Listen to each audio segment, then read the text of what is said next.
morning, everyone. Good afternoon, good evening, especially those at the other side of the world. There is no time and space between us. There is only this present moment. We are one. Sa diary number 915, sabi dito,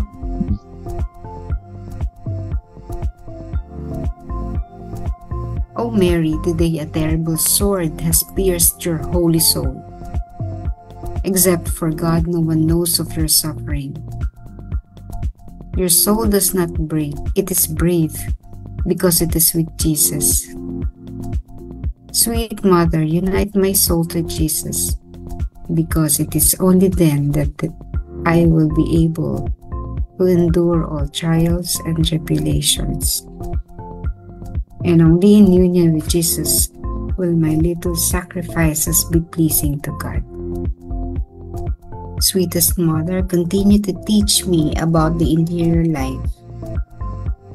May the sword of suffering never break me. O pure Virgin, pour courage into my heart and guard it. O Maria, ngayon isang taribing balaraw ang tumarak sa iyong banal na kaluluwa. Maliban sa Diyos, walang nakaalam ng iyong pagdurusa. Hindi nawawasak ang iyong kaluluwa. Ito ay matapang, sapagkat kasama nito si Jesus.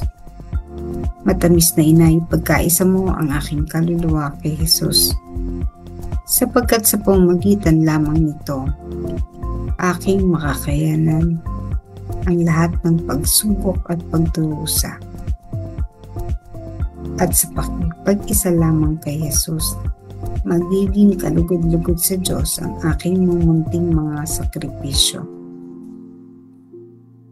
Pinakamatamis na Ina, patuloy mo akong turuan kaugnay sa panloob ng buhay.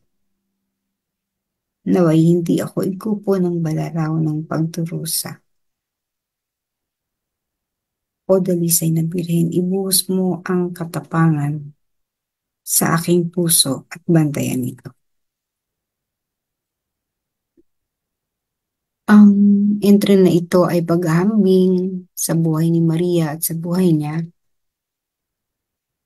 Pinapakita dito na Faustina witnessed the terrible piercing of the sword to her soul. Kailan ba naging napakasakit na parang tinurok ng balaraw ang kaluluwa ni Maria? This was when Mary was seeing Jesus during his passion and death, no? Sa kanyang pagpapakasakit hanggang kamatayan. So, masdan nyo kung paano sabayan, no, na ginawa ni Maria yung nakikita niya yung kanyang anak na nahihirapan. Hindi lang simpleng nahihirapan na halimbawa may sakit, no? Hindi lang ganun eh. Nakita mo na inaalipusdan, nilularangan, hinahampas, duguan, kung ano-anong sinasabi. Pinako sa krus hanggang sa namatay. So, kung ikaw yung ina, nakita mo yung mga ganoong pagdurusa ng iyong anak. Kahit na hindi mo kasi nung malang anak mo, sabihin natin gano'n, ano? Kapag nakita mo yun, wala namang kasalanan yung anak mo. Talagang para kang tatarakin ng balaraw. Yung dinanang yun ni Maria, ano yan, yung hindi naman pikit mata kasi talagang bukas ang kanyang mga mata, nakita niya. Subalit ang kanyang bibig ay tikom, ibig sabihin, tahimik niyang din yung dinadala sa puso niya ang mga nagaganap. Ito sa torture. Baka nga kung ako yan, nabaliw ako. Pero alam niya, palakas, sabi nga, napakalakas, no? Napakatapang ni Maria para kasi alam niya hindi siya talaga pwedeng maghumiyaw doon. Katulad ng kung paano yung makikita mo normally the mother would do, maghumiyaw. Wag, mga ganon, maawa kayo. Anak ko, yung mga ganon, no? Hindi ginawa ni Maria kasi alam niya na ganon ang mangyayari sa kanyang anak. Pero kahit alam mo na ganun ang mangyayari at nakikita mo, no, talagang hirap pa rin. So Mary is the mother, is the model of silence, yung pagpapakasakit silently, pagtanggap sa, pagtanggap doon sa ganun. Kasi compare nyo yun doon sa mga babae ng Jerusalem na sumalubong, nasa lubong siya na umiiyak na parehong umiiyak yung mga babae at si Maria pero iba ang sinabi ni Jesus dun sa mga babaeng sumalubong sa kanya na na hapis din at iba sinabi niya kay Maria. Dun sa mga babae, sabi niya, no, huwag niyo akong tangisan, tangisan niyo inyong mga sarili. Pero kay Maria, hindi niya sinabi. Sabi niya, babae na ritong iyong anak, anak na ritong iyong ina. Ganun lang ang sinabi niya. Magkaiba kasi alam ni Maria kung ano ang nakatakda. No? Siya ay, nung tanggapin niya yung pagiging ina ng Diyos, alam na niya yun na magiging kaakibat niya ng ito, no? Rurok ng pagdurusa ng anak niya. Samantaling yung mga babaeng nakasalubong, no? Out of ano lang, emotional ano lang, no? Outburst na naaawa kay Jesus. Umiiyak dahil sa awa kay Jesus. No, pero hindi nila alam kung ba't nagaganap yun. And our tendency, kung tayo rin yun, syempre magagalit tayo doon sa nagpapahirap. No, kumbaga, kung nangyayari lamang yun ngayong panahon ito, then dahil bashers niyan, daming magre-react. Pero, yun nga, iba si Maria. Alam niya kung anong mangyayari, kaya tumahimik siya, napakahirap para sa isang ina. At sabi ni Faustina, sana maging ganun din siya, no? Yung makayanan, yung lahat ng pagsubok, pag-alog sa buhay niya. No, at ang isa daw dun sa susi na yan para makapagpalakas sa kanya sa panahon na daraanan niya yan. Alam niya, ine-expect din niya na dadaan siya sa matinding pagsubok at tribulations.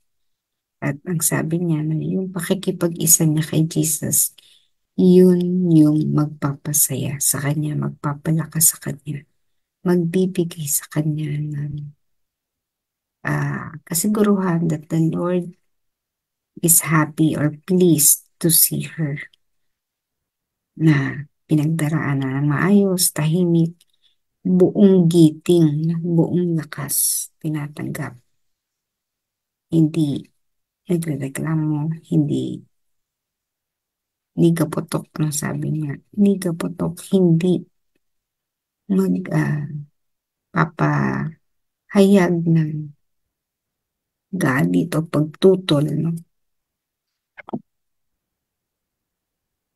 Ganon din sana tayo. Kung ano man ang nakikita natin sa buhay, ano naman ating pinagdaraanan. Tingnan din natin si Maria bilang isang modelo ng pagpapakasakit. Kung ikukumpara natin yung dinaraanan natin, dinaranas natin sa dinaanan niya, napakaliit na bagay. So napakahalaga na when we are in deepest situation, look for people who are in deeper situation and how they respond. O, tingnan natin yung mga tao na mas nakakaawa. Kaysa dun sa dinaranas natin, kung ikaw ay ah, hindi mo gusto nung ang pagkain, think of the people who have nothing to eat. No, parang ganon. Sa mga panahon na tayo may mga pagsubok, iisipin natin yung mga pangyayari o mga tao na may mas malubhang pinagdaanan or pinagdaraanan. And in that way, magkakaroon din tayo ng kaunawaan. Si Maria ay isa ring guro kay Faustina at lagi niya sinasabi na sana patuloy siyang turuan ng banal na ina. Eh din sana yung mga pagsubok na darating sa kanya ay hindi maging isang tabak na maghahati sa kanya.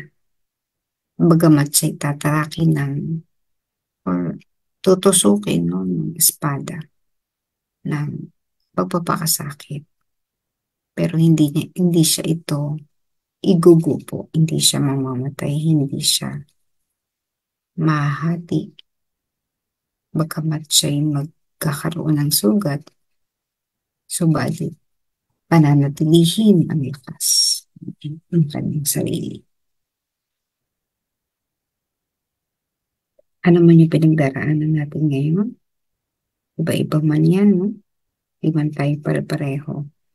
But we definitely have our own individual process. Ano man yan, magkakatulong tayo para harapin yun. Sa pamamagitan natin sama-samang panalangin, nawa ito ay makapagpalubag sa kung ano man ang inyong pinagdaraanan sa mga sandali.